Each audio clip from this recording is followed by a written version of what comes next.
I'd like to welcome you to our Colostrum Management webinar on the beef side. This is something new that the GENEX team has put together on the beef side. So I welcome everybody that is taking the time to join us today.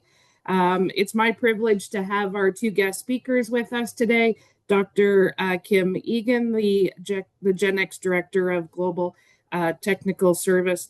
Kim brings a deep expert in bovine health and specializing in calf health. I've had the opportunity to work alongside of Kim, and I've heard her speak before, so you'll really enjoy her presentation today.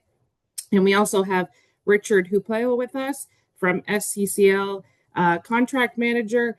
And Richard comes with over 25 years experience at the Saskatoon Colostrum Company, which is our Canada-based company, which is a part of the Urus family, which GENEX is involved with. Richard is going to, he brings lots of expertise both on the colostrum production side as well as the practical day-to-day use of colostrum on his ranch. So I'd like to introduce myself as the host, Patty Lasby. I have 25 years with GENEX as an area manager. With kind of specializing in the GENEX beef program. So with that, I'm going to turn it over to Kim for her presentation.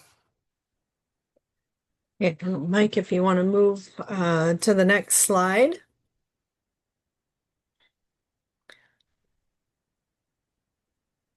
All right, welcome everyone.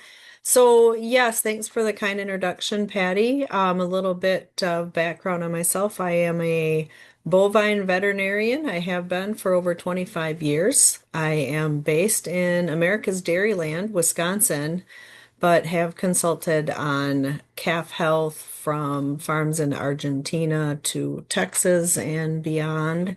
So hopefully I can impart some tidbits and maybe some things that you didn't already know while you're listening today for you to take home and start using right away. And we'll move on to the next one. So I think everybody has probably heard that genetics and environment equal performance. And I really like this slide to embody that. So GENEX is very focused on creating profitable genetics. So those DNA double helixes shown here as the genome on this slide. And I think when we think about colostrum, we maybe just think about antibodies or the first milk, but really colostrum is going to be part of the management that really imparts some epigenetics. So things you can see, nutrition is circled here, disease, stress, other things can turn genes on or off through these processes and really result in changes to feed efficiency, meat production, disease resistance. And so hopefully you will hear some things today to more explain how that happens. But I think colostrum is a big part of this epigenetic process, and I will tell you why here as we go forward. Next slide.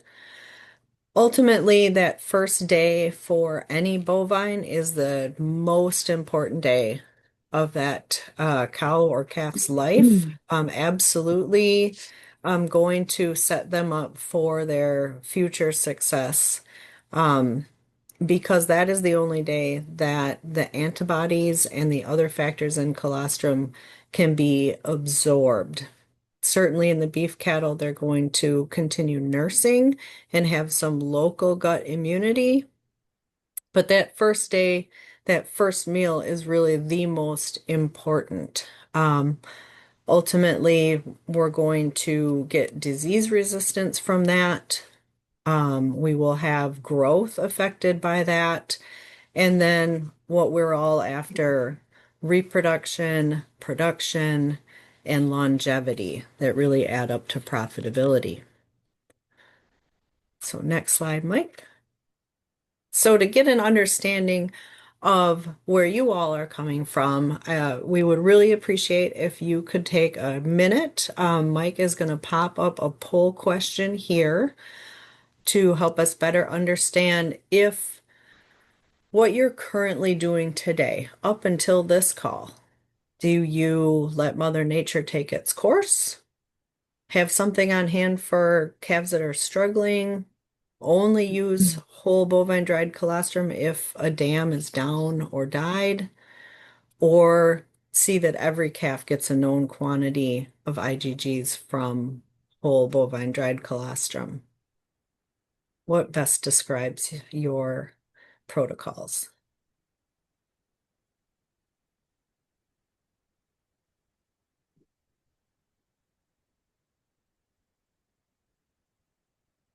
We'll give you about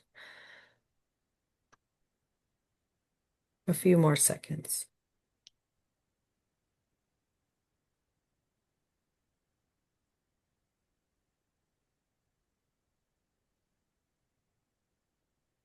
It's like not everyone is answering.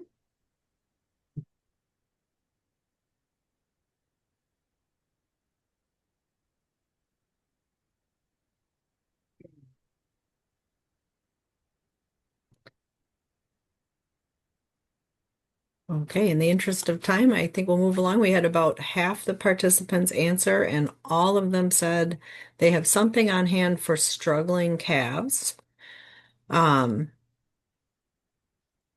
so from those answers, seems like not everyone is ensuring what all their calves get for their first meal, and kind of that's left up to the dam unless there is a problem. So we will move along then. Thank you for participating, those of you that did.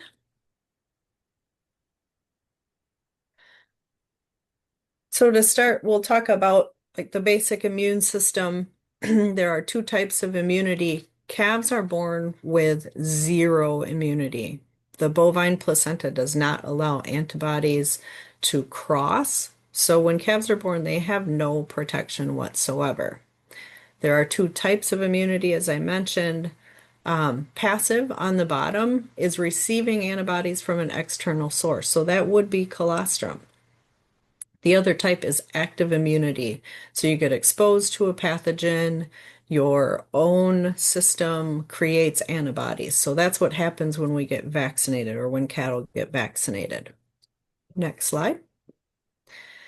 So in calves, they're born with no immunity. The only immunity they will have is from that first colostrum meal.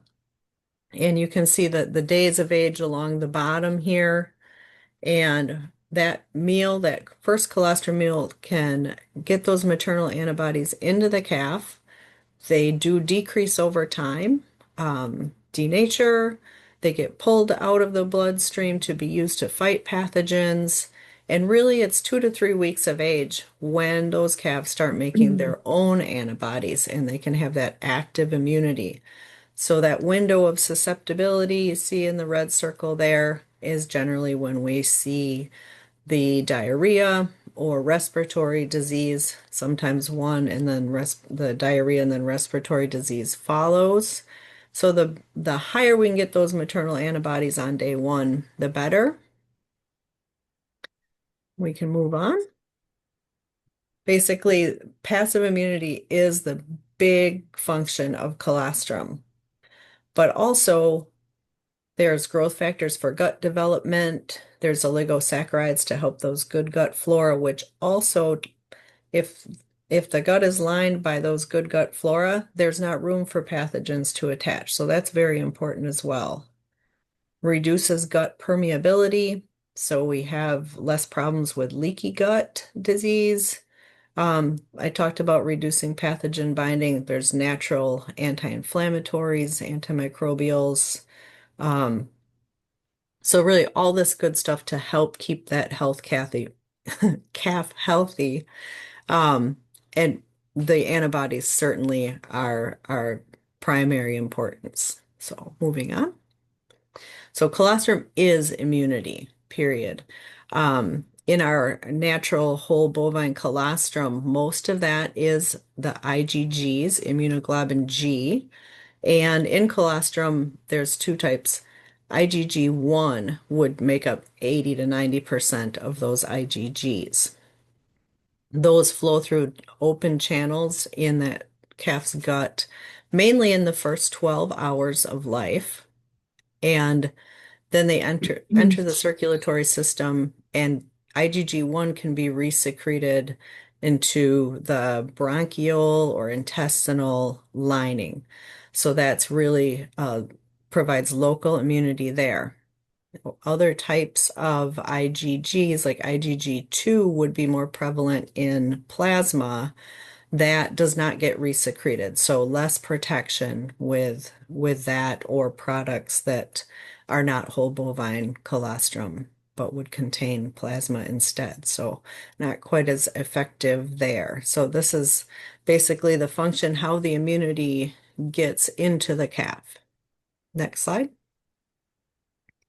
A nice picture of an immunoglobulin G molecule there on the right, with those two kind of wings for binding pathogens. So as I mentioned, most of the immunoglobulins in colostrum are that IgG. There are a couple other types, along with some white blood cells. So pasteurizing or freezing can kill those white blood cells, if you're interested. And there's some research that those don't really function as well if it's not from the dam of that particular calf. So there will probably be more research on that going forward, but those are the main immune components. Next slide. So how much immunoglobulin? Now, we're not measuring this in beef cattle. In dairy cattle, it's very common to collect that colostrum and measure the quality so we know what we're getting. So that's one benefit of, like Saskatoon's whole bovine colostrum. We do know how many IgGs are in there. So this research was from the dairy world and published about 5 years ago. And we used to classify passive transfer as, either successful or failed. And we can see along the bottom here the concentration of IgG in a calf's serum. And along the vertical, the percentage of calves that are expected to either be sick, morbidity, or die, mortality. So the difference, failing is certainly under 10 grams of IgG per liter in the calf serum. So less than 10 is failing. That really increases the risk of death. But the more IgGs that we can get into that calf on the first day, the more there will be in the serum. We can see that calves get healthier. There are fewer health events that happen because they have that much more immunity. So next slide. So for beef calves, some of the things that happen if colostrum intake is inadequate or not well absorbed.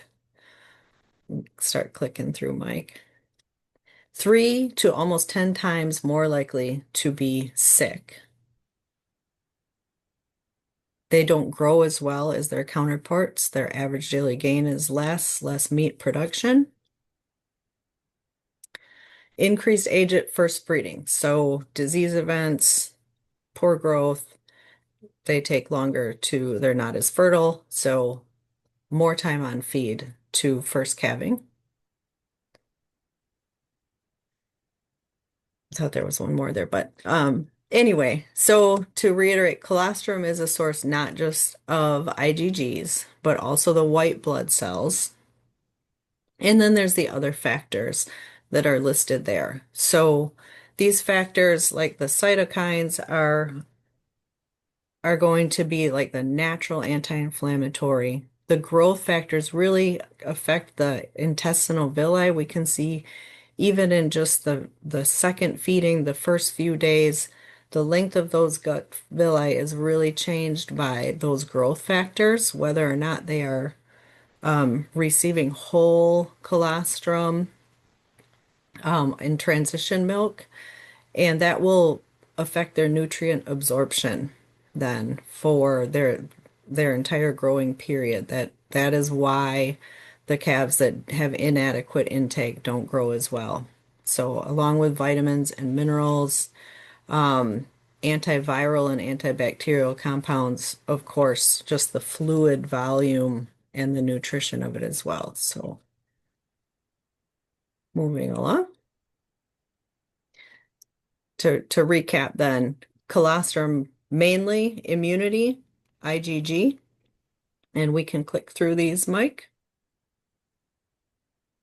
So absorbed in really in that first 12 hours, most important, to protect them for those first 2 to 3 weeks of life. Also, cholesterol fat is an energy source, absolutely necessary for thermal regulation. We're going to touch on that in just a minute. An anti-inflammatory. The growth factors, especially for the gut to help absorb nutrients and be more feed efficient. Lactoferrin and lysozyme, these are the antivirals and antibacterial components that can break down bacterial cell walls. And the oligosaccharides that really are prebiotics for those good gut bacteria that can help protect the calves as well. So we've talked about quickly in that first 12 hours is really the only period where we can absorb. Ideally, we're getting colostrum into the calves for the first time within 2 hours before they are trying to suckle on anything that might have pathogens to get the protection in there immediately. And then they're nursing again within 6 to 8 hours later. We're not measuring quality in beef, but we know that a good colostrum has at least 50 grams of IgG per liter, and that calves will drink 3 to 4 liters or quarts for that first feeding. And we do want it to be disease-free. So cattle that have yonis or mycoplasma, we want to avoid using their colostrum. And then we're going to talk a little bit about how stress affects absorption, because that's another factor. You can offer the colostrum, but stressed calves will not absorb as well. So we'll look a little closer at that. So normally we've talked about now a couple of times along the bottom, you can see hours after birth. Really, those first 12 hours are the most absorption, and getting a first feed in to those calves in the first 2 hours is ideal, the maximum amount of absorption.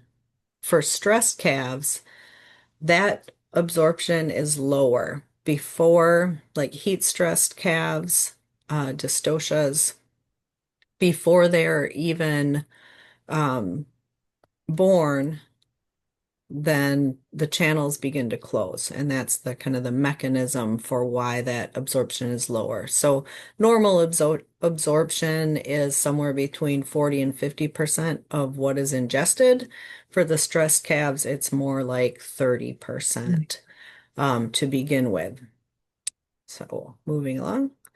We can see that this work was on heat-stressed dairy cows in the dry period, and then the calves that were born from those cows.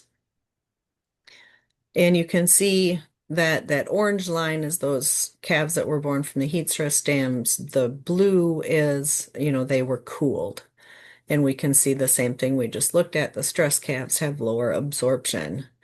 So if you click again, Mike, using those normal absorptions, we need to compensate. So different protocols for different calves, and those of you that replied to the poll, you have a different protocol if a calf is struggling. So this would be the same concept. If they're a dystocia or there's severe heat stress, severe cold stress, we're going to need to compensate for that reduced ability to absorb by offering more, a known quantity up front. So in dairy, well, for all calves really, but we're not measuring in most of the beef. We recommend 300 grams of IgG on that first day, 150 to 200 for the first feed. So really two high level IgG feedings in that first 12 hours for stressed calves. Okay. Just another example here for dystocia is a difficult calving. Um, and this is a different study, but also resulted in decreased absorption, cesarean sections. You can see reduce that, 40% again. So big reductions for those difficult calvings. Go ahead. That first meal is really what's going to set up the success of your calf, the successful passive transfer to help keep them healthy. The best way to defend on day one is to ensure that that good whole colostrum is ingested as quickly as possible. And uh, replacement or supplementation, Richard's going to talk more about, how to actually use this with different calves and what you might enact today. So we did talk a little bit about the other components. Besides immunity, energy is really important. That colostral fat I said is important and necessary for thermal regulation. It really is the match that helps them use their brown fat that they're born with. It's a little different than regular fat. And of course, the sugar in colostrum is also energy. And just one quick study that was done, if you move ahead, Mike. This is a beef study comparing whole bovine colostrum with the normal amount of fat, which is 22%, versus a colostrum replacer that had some fat removed, which is what some brands do. They sell that for cosmetics or whatever. But all these calves were fed the same amount of immunoglobulins in the same amount of time following birth, just to see what difference is that fat really going to make. And if you look at the next slide. So indeed, the calves that received that defatted or lower fatted colostrum had lower rectal temperatures. They did not gain as well. They ended up lighter weight uh, at sale, and they had 50% more respiratory challenges. So spent more time lying down instead of nursing. That goes into that average daily gain. So really, that whole colostrum is an important component. Okay. And so that's some of the tidbits that I had for you, and I will turn it over to Richard.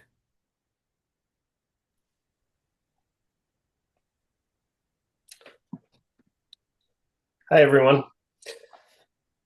I'm going to start off with kind of a quick introduction of myself and how I got to where I am today here. We'll move forward to Mike. Can you move forward? Oh, one more, please. There you go. So these two pictures basically sum up my working career to this point in my life. I grew up on a mixed farming operation in central Saskatchewan that I currently co-own with my brother. Like many producers, I've always had two places of employment. My day job was Saskatoon Colostrum, and my evenings and weekends and holidays are always spent on the farm. I've been working for SCCL now for over 25 years, as Patty had shared earlier.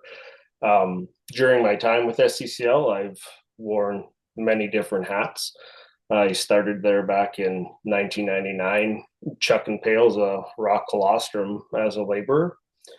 From there, I moved into a production role, and then I moved on to quality control and quality assurance. Back in 2006, I led the plant construction team, and we built our current production facility. The role consisted of dismantling equipment from a Saputo plant that we purchased while we purchased the equipment assets, in Yorkton. So we took it apart in Yorkton, moved the silos and the spray dryer up to Saskatoon and reassembled it. That project basically took us 2 years. It was 2 years in the making. Once the plant was commissioned, I moved into an operations role for a decade. So I was a operator in the plant. And then from there, I went into a senior management role. Next. A little bit of history of SCCL. It was founded in 1994 by Dr. Debbie Haynes. Debbie Haynes was a professor at the Western College of Veterinary Medicine. While she was teaching there, she crossed paths with a distributor from Western Canada that wanted a shelf-stable colostrum product. After looking kind of into this request, she realized there was a real need for the colostrum product in the market. And at the time, there was no Canadian companies, or still is no Canadian companies producing such a product. When she was researching the products that were created in the US, she realized fairly quick that the products that were in Canada from the US were of poor quality when you compare it to the maternal colostrum. And it wasn't long after that she figured out really the reason why. And the reason why was with the colostrum, after it had to go through the pasteurization step, it was essentially killing the active ingredient immunoglobulin that we're after in pasteurization. So the next thing that she did is she basically took 3 years, I would say, to do it. She figured out how to basically kill the pathogens and reduce the microload in colostrum without killing the active ingredient immunoglobulin. Once this was figured out, Head Start was created. And that was, like I say, 3 years in the making. Next. For those of you who haven't seen this video before, SCCL has a short video on YouTube on how it's made. So I'd just like to take, I think it's about 4 minutes. So I think it'd be interesting for us to go through the video at this point.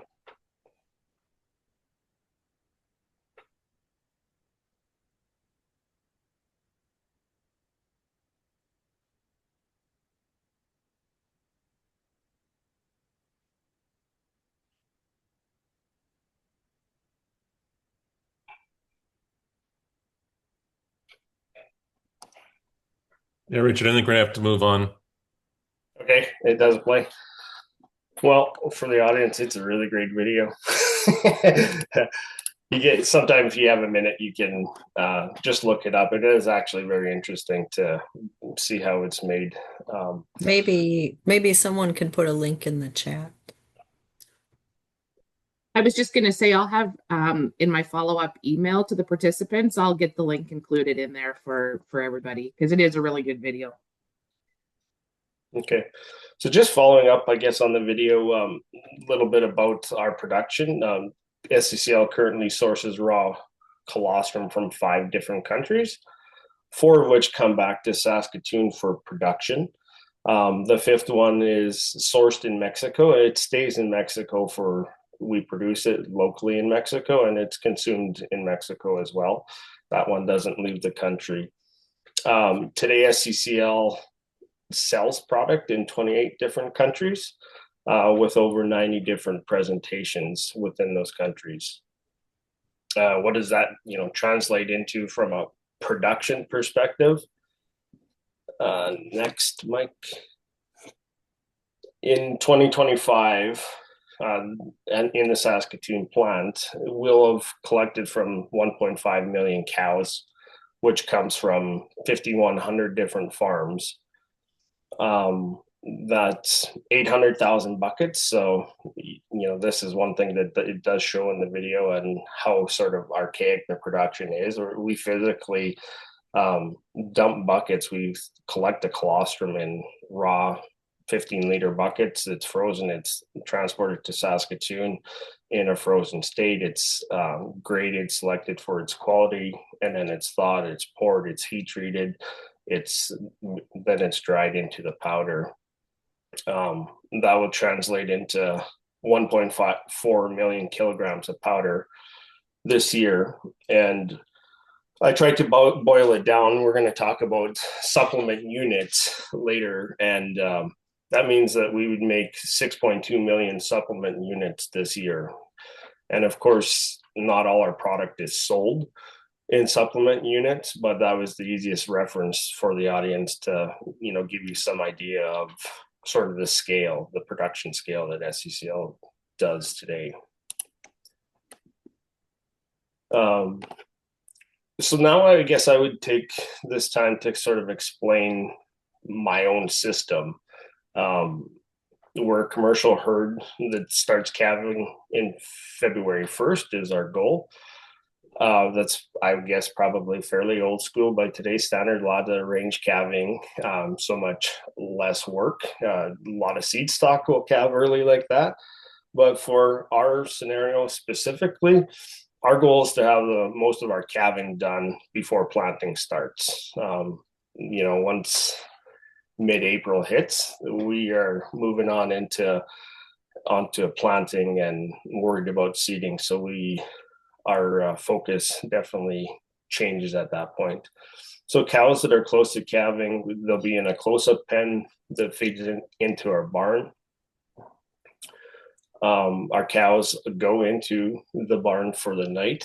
The majority of our calves are born inside the barn, obviously for temperature reasons, and as more so even from a monitoring perspective. Our cows or our barn has cameras throughout the facility that we can view from anywhere in a Wi-Fi setting, which we feel is really important. Not only does it allow us to have more eyes on the calving facility, it gives us somewhat of a life because we can go to town during calving time and still watch it. If everything's good, you can stay a little bit longer, and if you're having issues, you can run home, kind of thing. So now I'll describe our barn layout.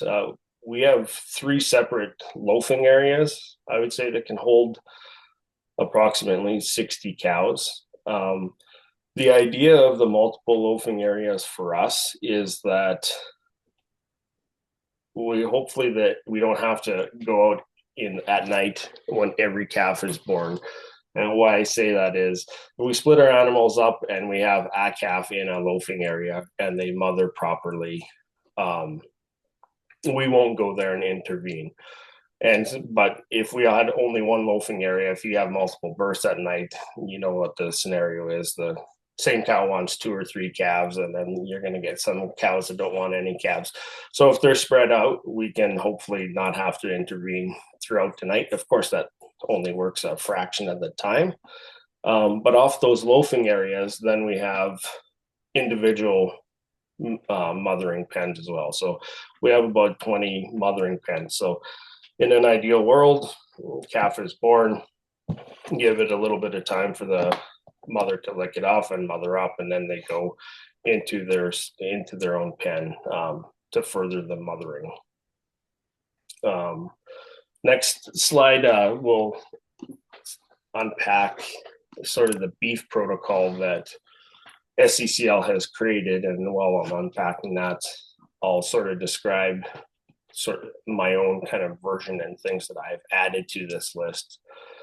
There's basically 3 different scenarios on the beef protocol.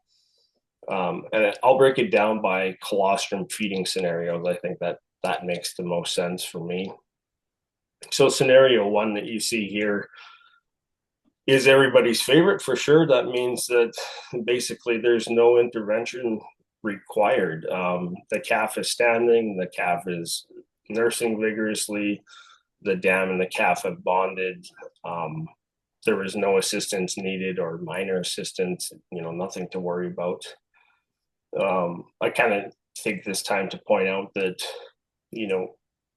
our goal or my goal here is not to oversell how much colostrum is, should be fed or is being fed out there. I want to just share my experience and educate the producers on when we do need to intervene. As beef producers, we want the calves to nurse the mothers as much as possible. Generally beef cows are producing high quality colostrum. We want to take advantage of the scour guarding that we've done. And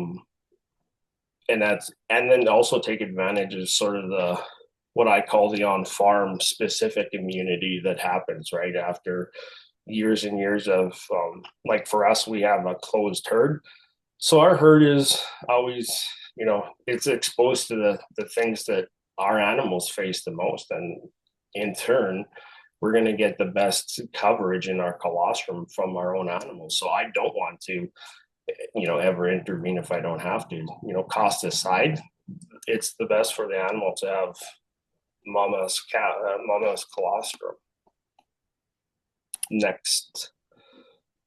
So here's scenario number 2. I would call this the supplement feeding protocol. This is where I would feed the majority of my product. So you have a scenario where the calf is standing, but it's slow to nurse. Time is really important always. Within 2 hours of this, you have to make a judgment call. If the calf's slow to nurse, there's your kind of first tip. Hey, I do have to intervene with a supplement dose. For me, I have a few other scenarios where feeding a supplement dose is very common or very important to me. The first one would be first calf heifers. Every heifer that is born at our place, I will feed for sure a supplement dose. And depending on the bonding after that, I would make a judgment call if they need a follow-up dose or not. Night calves for me, very important as well. The first thing that we do when we get into the barn in the morning is we'll go and get our animals up, the ones that are in individual pens and mothering. Anything that doesn't get up real quick and go to nurse, all those animals will get a supplement dose after that. And the reason being, I guess at that point, I'm saying that we probably overfeed, but we, have a rule that if we don't see a calf suckle, then the calf actually never sucked. And I say that because, we've lived the alternative where we didn't operate that way. And you think that calf was vigorous and it sucked, but you actually didn't see it. And boy, a day or two later, you kicked them out of the barn and they didn't bond. And the challenge there is that you don't get that time back. You don't, in 2 days or a day's time, after 24 hours, you realize that they didn't bond. Well, that calf is compromised now. There's not much, that we can do to help that calf out. And so that's why our rule is if you didn't see it suck, you get some colostrum. For sure, calves that we know haven't bonded with the mother, they'll get a supplement dose for sure. And like I say, the ones that we don't see nurse. After that, it'll be the next time interval that we need to pay attention to is the 6 to 12 hours later. If the calf is up and vigorously nursing at that point, again, no intervention beyond that required. But if the calf isn't up and nursing, you will need to feed an additional dose for sure. And again, if you know at that point that calf is not going to get up for another 12 hours or another 6 hours, I would make a call and feed at least 2 doses at that time. Now, if it looks like there's some promise in that calf, another dose is probably sufficient. But it is important that more is better at this point, in my opinion. Next slide, which I would call the scenario 3, which is the replacer dose. These are scenarios where we know the calf's not nursing. The calf was delivered via C-section or, really hard pull where calf jack is required, cold, wet conditions, times where twins are born or there's a death, the dam died, per udder, teat conformation, inadequate bonding.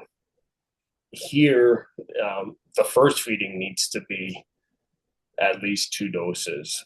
We talk about 100 to 200 grams of IgG required.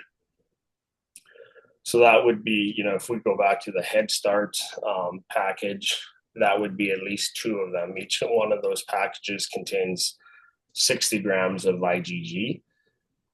So 2 of them, you're going to get 120 of them into them. First feeding. Then you follow up again, visual at 6 to 12 hours later. If the calf is still, slow and not nursing, they will require additional feeding, at least another dose after that. And if you want to be safe, another 2 doses. So on a complete replacer, we're looking at least 200 grams of IgG into that calf. And again, if the calf is up 12 hours later, no intervention required. But if not, we do need that additional dose. Next slide. This will be the Colostrum products that GENEX Canada carries here. On the left, we have the Head Start. This is SCCL's original product that was produced. Kind of the pros here, it's already an individual package. So this is basically, rip the package open, dump it in the bucket, mix it and feed. There's 25 units in a case of this product. This product contains 60 grams of immunoglobulin per package. It's generally a more expensive feeding, and that's because it's 60 grams versus 50 grams. There's 25% IgG more in that package, so that's where you get a little bit more expensive feeding. The product on the right is the foundation pail that GENEX carries. I see this product, it's got a lot more flexibility in the feeding protocols, whether you need to do just a 50 gram or 100 gram, 150 gram, it's easy to weigh out the product. Or like what I do on our farm is I get a real fancy red Solo cup and I cut it to the right. I cut it to the right size, and I know that 2 of those cups is my 50 gram feeding or an interval thereof. So generally, you get away with a little bit of cheaper feeding if you use this, because you can dial that right into the 50 gram supplement or an interval thereof. Another real great thing about this is the packaging is way more robust for settings that are, whether you got cats or dogs or whatever, you got the pail that's gonna save your product. And then you don't have to deal with the individual packages, of course. Next slide. Here, just talk about some of the usage and economics of the way I see them. I would feed approximately 30% of my animals a supplement dose. And when I look at, I guess I'm sort of, I'm very closely on par with what the latest NOM study was. NOM says that 30% of the beef calves fail passive transfer.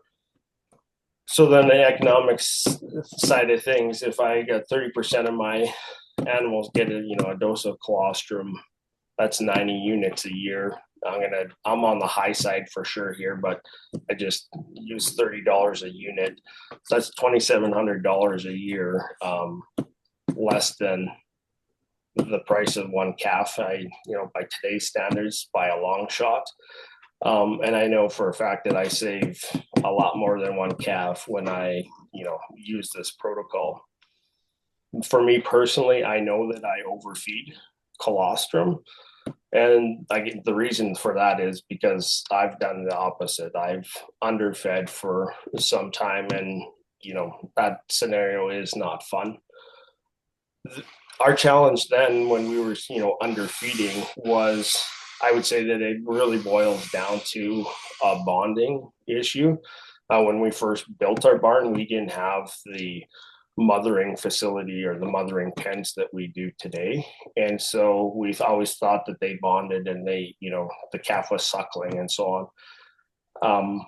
But the reality was that there was less bonding than what we would have liked to see.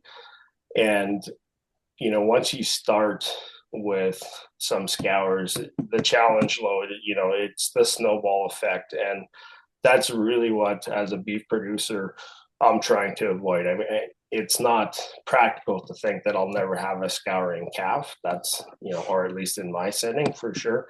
But what I'm really after is that we don't get that challenge load and the snowball effect. And that's where we've seen, historically our biggest problems, where you have multiple calves that, haven't been fed, and you start with one, you get two, and then before you know it,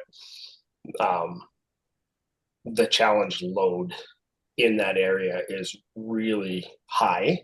And so you even get calves that do have great immunity, are susceptible to so much, and it's hard for them to overcome that. And then to break that cycle is the next thing, right? Once it's there, it's really hard to break that cycle. So that's what we're trying to avoid, and our way of dealing with that is overfeeding. We have a question. Yeah. Patty, if you wanted to read those off, or this question is how important is the temperature when feeding colostrum replacer? Also, I have used colostrum in the past and was difficult to mix. How are your products from that standpoint? Yes, I do cover it in a little bit, but I'll answer it now. I mean, you don't want to get your water hotter than 50 degrees. And if you don't, have a thermometer there, good rule of thumb, if you can hold your hand in the water, it's good to feed. If you can't hold your hand in the water, it's too hot. You need to cool it down. Historically, this dates back to prior to 2014 for SCCL products. That was our only complaint, even, back then, is our product truly mixed horribly. And it was, it's a high fat product. We didn't have a granulation or agglomeration step in our process, and it really was hard to mix, right? After 2014, we installed a granulator, or we agglomerate our product, and it mixes so much better. I mean, our product mixes extremely well. It would be par to any other product on the market, and potentially even better. What I would say, though, is that it also is important that you add the powder to the water. Don't go the other way around. If you add the water to the powder, you will see that it mixes. It's harder to mix, but with our new product, even that way, it still mixes well. Richard? right? Yeah. For those using Fahrenheit, we 115 to 120 Fahrenheit. That will help that cholesterol fat dissolve. Just another question, Richard, while you're speaking, it says, do you use a bottle or tube for feeding in your setup? Do you have a preference? I use a tube, and that is my preference, and it's 100% driven because of time. I would, if you look at the literature and from a safety perspective, I would say that, if you have the time and the patience, tube or bottle feeding is probably the better one. But when you have a long list of things that need to be done, and you have 4 or 5 calves that need to be fed first thing in the morning, and you need to get on to cleaning barn and feeding and so on, for me, tubing is the way to go. And certainly, even with employees, there's always the frustration part of making a calf that doesn't want to suck. And, I've seen from experience on other settings, I'd say more so in the dairy industry, that, you get a frustrated employee, they sit there for a certain amount of time and then they're sick of it. And what do? They go around the corner and they dump the colostrum out and they tell ownership that it's been fed, when really it hasn't. Whereas if they were just to tube it, you're done. You know that's in the calf and you move on. That's my personal opinion. Kim, what do you? So either bottle or tube, there's no difference in absorption. Using a tube, you want to feed at least 3 liters though, so that there's a little bit will stay in the room and you want to get that through the intestines. So if you're using a tube, 3 to 4 liters, but at least 3 liters for a tube, which is what you're gonna want to be giving anyway.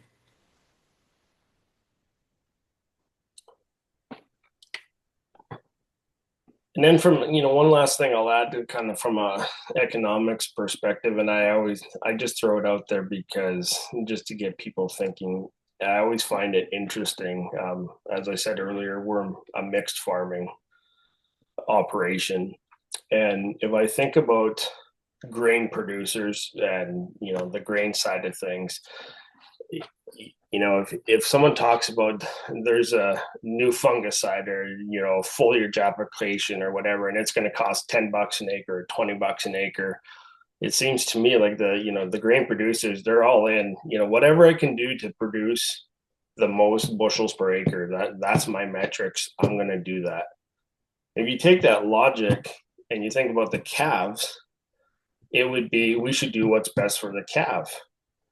And in many cases, it's feed a supplement dose. If you're unsure, you need to feed a supplement dose. That's $30 a calf. That's less than a herbicide application on an acre of land. And yet, for some reason, it seems like the beef producers are sort of reluctant to, have that same mentality. Let's do whatever we can to have the best calf. And yet, I look at it from the grain side, and it's like, oh yeah, what's $25 an acre? It's going to yield more. We'll do it. It's really the same in the calves.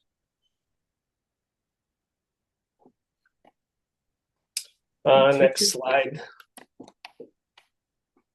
So critical points, again, this is a little bit of a summary here is, timing is so important, and those 2 hours is really the critical time. It's your best return on investment.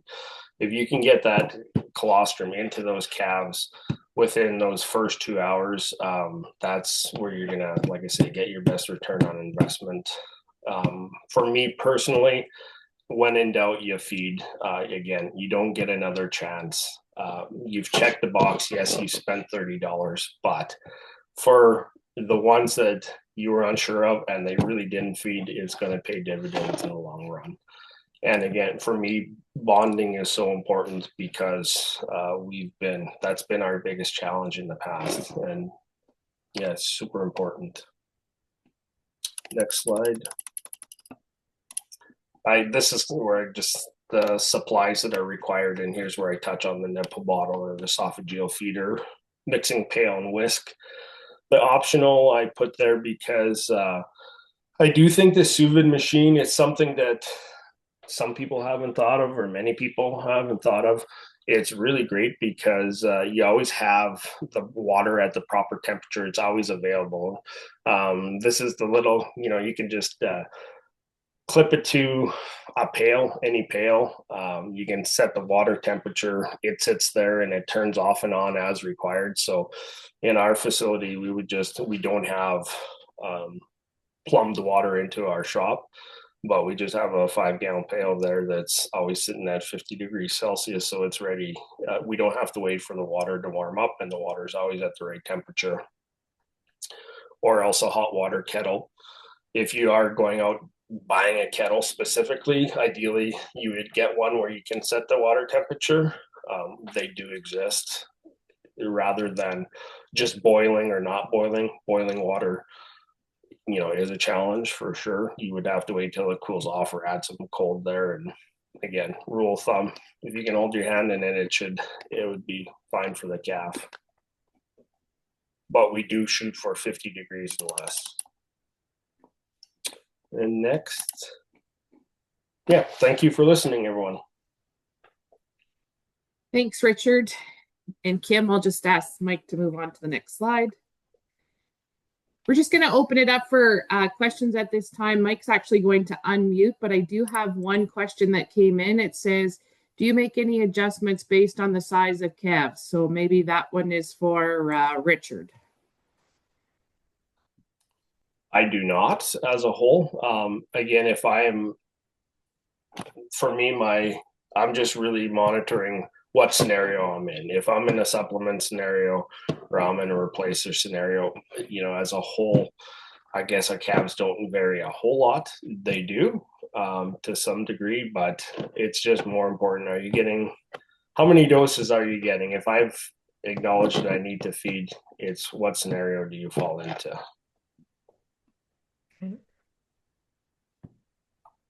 Any other questions from anybody online? I'll have Mike move to the next slide.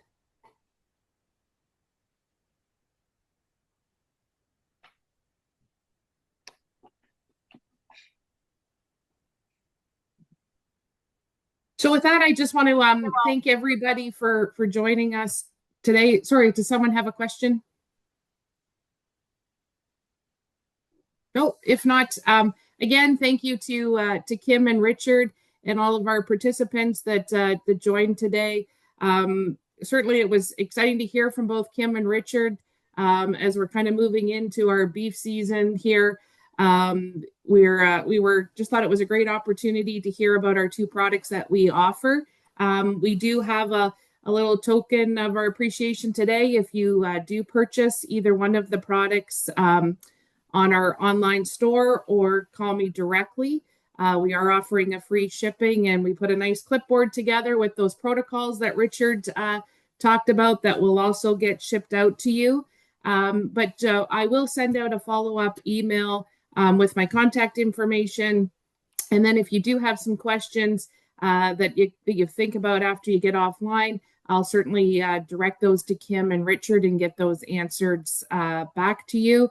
But again, I just, on behalf of GENEX and myself as the beef manager, I thank everybody for joining us today. And if you don't have any other questions, just before you go, there's a little feedback survey for you to take as well on this session. So I encourage you to give us back your input and your feedback. We'd like to offer these sort of throughout the year with some different topics around beef and how we can help on your operations. So again, thank you to everybody and enjoy the rest of your afternoon. Yeah, we do have one quick question, Patty. Oh yes, does Colostrum have an expiration date? So the Saskatoon Colostrum has a 3-year shelf life. So you can keep it for quite a while. Efficacy does not decrease.